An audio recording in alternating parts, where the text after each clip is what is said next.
নমস্কার স্যার। সৎ সাহেব। আপনার নাম? সৌমেন মাইতি। কোথা থেকে এসছেন? পশ্চিমবাংলা থেকে এসেছি, ঝাড়গ্রাম থেকে। সন্ত রামপালজি মহারাজের সান্নিধ্যে আসার পূর্বে আপনার জীবনশৈলী কেমন ছিল? আর বলবেন না স্যার, সে এক মুমূর্ষু ব্যবস্থা। আমি এমন অবস্থায় পড়েছিলাম যে আমার শারীরিক অবস্থা খুব বিপজ্জনক। শরীরে এক কোমরের ব্যথা, স্পাইনাল কোডের প্রবলেম। এরপর আমি খুব ডাক্তারপত্র চতুর্দিকে দেখিয়েছি, দেখানোর পর কোনোভাবে হাঁটাচলা করতে পারি না। এক বাটি জলও তুলতে গেলে আমার অসুবিধা হতো, কোনো রকমভাবেই হাঁটাচলা করতে আমি পারি না স্যার। সন্ত রামপালজি মহারাজের শরণে আসার পর আপনার জীবনে কি পরিবর্তন ঘটেছে? সে এক আমূল পরিবর্তন স্যার। সে আমি বলে আপনাকে বোঝাতে পারবো না যে কি পরিবর্তন। আজকে আমার শরীরের মধ্যে কোনো রকম প্রবলেম নেই। আমার শরীরে যত সমস্ত যে প্রবলেম ছিল, সেই সমস্ত শারীরিক প্রবলেম আজকে এক ঘটি কেন, আজকে যদি আমি এক বালতি জল ওঠাই সেখানে কোনো রকম আমার কোনো কিছু প্রবলেম দেখা যায় না।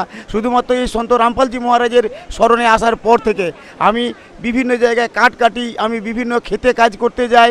আমার অর্থনৈতিক কন্ডিশন আগের থেকে অনেকটা সচল হয়েছে। আমি এতটাই কি বলবো যে বলার মতো ভাষা কিছু নেই। আজকে এই ধানানা ধামে আমি কেন আসছি জানেন? আমি ভালো হওয়ার পর আমার রাতে ঘুম হয় না। যখন এই ধানানা ধামে গুরুজির কোনো দিবস শুরু হয়, বোধ দিবস বলুন, দিব্য ধর্মযজ্ঞ বলুন, তখন আমি বাড়িতে ঘুমোতে পারি না।